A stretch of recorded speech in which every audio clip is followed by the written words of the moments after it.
Guys, Anupama welcome back to my channel crack board 1819।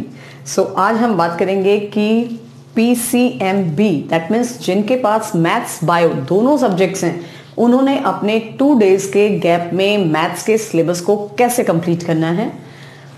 थोड़ा सा tension उनको हो रही होगी कि हमारे लिए मैथ्स के लिए बहुत कम टाइम है, लेकिन ऐसा नहीं है कि बेटा कम टाइम है आप इसको कंप्लीट नहीं कर सकते हैं। एक्चुअली जो मैथ्स और बायो दोनों सब्जेक्ट को कंप्लीट कर रहा है अपने, तो उसका मेंटल लेवल थोड़ा सा तो हाई होगा ही, बजाय कि मैथ्स हिंदी और बायो हिंदी से। ठीक है, तो आपने केवल क्या करना है, अपने ऊपर कॉन्फिडेंस रखना है, अपने आप को बूस्टअप करना है और अपने आप से प्रॉमिस करना है कि मुझे 2 डेज में ही कंप्लीट करने हैं अपने सारे चैप्टर्स। ओके, क्योंकि आपको परसेंटेज भी क्या करनी है, अपनी हाई करनी है। और मैथ्स आपका ऐसा सब्जेक्ट है कि वो आपकी परसेंटेज को बहुत ज़्यादा इंप्रूव कर सकता है। बस केवल आपको थोड़ा सा ध्यान रखना है। कैसे? सपोज आपको 15 मार्च बायो का पेपर है, आपका 1:30 बजे पेपर ओवर हो जाता है, उसके बाद आपको रेस्ट करना है।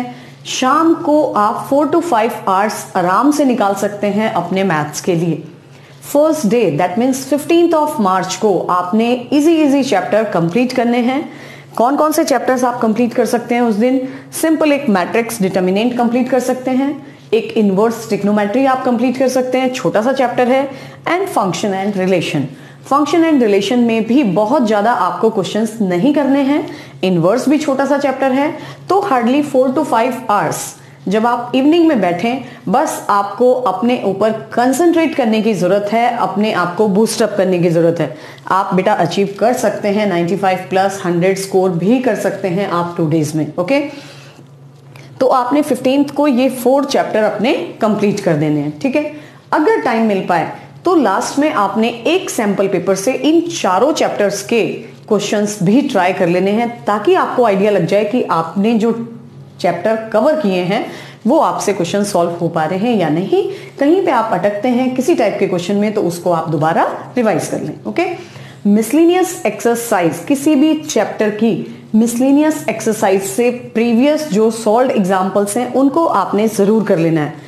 एनसीईआरटी के इंपॉर्टेंट क्वेश्चंस की वीडियोस ऑलरेडी अपलोड की हैं, चैप्टर वाइज अलग अलग चैप्टर्स के भी इंपॉर्टेंट क्वेश्चंस आपको ऑलरेडी बताए हैं, उनसे आपने ये चैप्टर अपने कंप्लीट करने हैं। पहले एनसीईआरटी कंप्लीट करना है, उसके बाद अरिहंत चैप्टर वाइज से आप इसको रिवाइज कर सकते हैं। ओके, अब आ गए हम 16th ऑफ मार्च।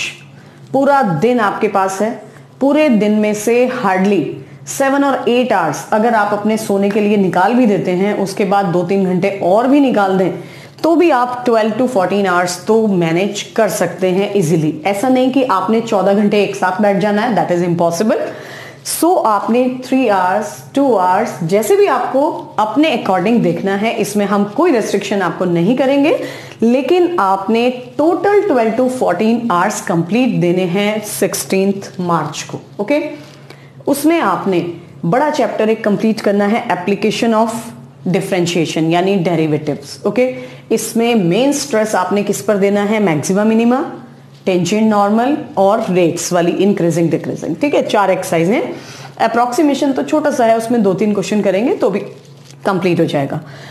एक है आपका डिफरेंशिएशन। डिफरेंशिएशन में एक जो फर्स्ट एक्सरसाइज है कंटिन्यूटी एंड डिफरेंशिएबिलिटी पर, उसमें वीडियो हर टॉपिक की जो इंपॉर्टेंट टॉपिक्स हैं वो भी आपको क्लियर करके बताए हैं, प्लस उसके जो इंपॉर्टेंट क्वेश्चंस हैं। एक्चुअली इस टॉपिक जो कंटिन्यूटी का टॉपिक है उस पर आपकी एनसीईआरटी में बहुत ज्यादा इंपॉर्टेंट क्वेश्चंस नहीं हैं, सो उसके जो एक्स्ट्रा क्वेश्चंस हैं वो आपको ऑलरेडी ढूंढने पड़ेंगे, या तो अरिहंत से आप देखें या वीडियोस आप चेक कर सकते हैं। कंप्लीट मटेरियल आपको मिल जाएगा चैनल पर। ओके, सेकेंड है डिफरेंशियल इक्वेशन, छोटा सा चैप्टर है, चैप्टर 9, इसको आप कंप्लीट कर सकते हैं इस दिन।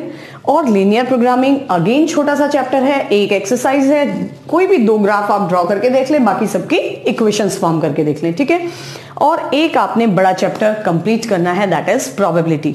प्रोबेबिलिटी में आपने मेनली किस पर फोकस करना है? Bayes theorem, binomial distribution and probability distribution. Okay, अब आ गए हम 17th मार्च। 17th मार्च फिर आपके पास कंप्लीट डे है। कंप्लीट डे में आप 13 to 15 आवर्स इजीली अवेलेबल करा सकते हैं अपने लिए। 2 दिन अगर आप नहीं भी ज्यादा घूमेंगे, डजंट मैटर। ठीक है, इंटीग्रेशन थोड़ा सा वास्ट चैप्टर है, लेकिन हमने कोशिश की है सारे इंपॉर्टेंट्स आपको बताए हैं। एनसीईआरटी के questions plus out of NCERT integration की 2 वीडियोस अपलोड की हैं, जिसमें इंटीग्रेशन के मेनली सारे टाइप्स आपको डिस्क्राइब किए हैं। आप उससे हेल्प ले सकते हैं। Area under given curve hardly 7 और 8 टाइप्स के क्वेश्चंस हैं। 2 circles, 1 circle 1 parabola, 1 circle 1 line and 2 parabolas और एरिया ऑफ ट्रायंगल। मेनली तो यही टाइप्स हैं, बाकी आप 3-4 क्वेश्चंस और देख लेंगे। छोटा सा चैप्टर है वेक्टर्स, ठीक है। वेक्टर्स में सप्लीमेंट में जो लास्ट एक्सरसाइज है scalar triple product 4 points are coplanar, उसको आप जरूर कर लीजिएगा। एंड 3 डायमेंशनल, ये चैप्टर्स आपने कंप्लीट करने हैं, क्योंकि लास्ट डे के लिए हमने 4 चैप्टर इसलिए रखे हैं क्योंकि इस दिन आपको सैंपल पेपर भी ट्राई करने हैं। कम से कम 2 सैंपल पेपर बिल्कुल आप टाइम के अकॉर्डिंग करेंगे और उसको कोशिश करेंगे कि 2.5 आवर्स में आप उसको कंप्लीट कर पाएं। कंप्लीट मीन्स कंप्लीट, ऐसा नहीं कि ग्राफ तो मुझे आता है मैं बाद में ड्रॉ कर लूंगा, आता तो है बेटा, लेकिन उस दिन टाइम हमारे पास शॉर्ट हो जाता है। किसी भी क्वेश्चन में अगर आप अटकते हैं तो उसको आपने उस टाइम नहीं करना है, उस क्वेश्चन को छोड़ दीजिए, उसके चक्कर में कहीं और क्वेश्चन ना छोड़ने पड़ जाएं, ठीक है। तो इन सब चीजों का आपने ध्यान रखना है और जो मेन इंपॉर्टेंट है दैट इज बी पॉजिटिव। घबराने की जरूरत नहीं है, आपने सब किया हुआ है, एक बार आपको फिर दोबारा करना है, रिवाइज कर रहे हैं आप, ओके। एंड यू कैन, अगर हम सोचते हैं कि हम कर सकते हैं तो बेटा हम 100% कर सकते हैं। तो इसी के साथ आज की वीडियो में केवल इतना ही। अच्छी लगे तो लाइक, सब्सक्राइब और शेयर जरूर कीजिएगा। So best wishes for your exams.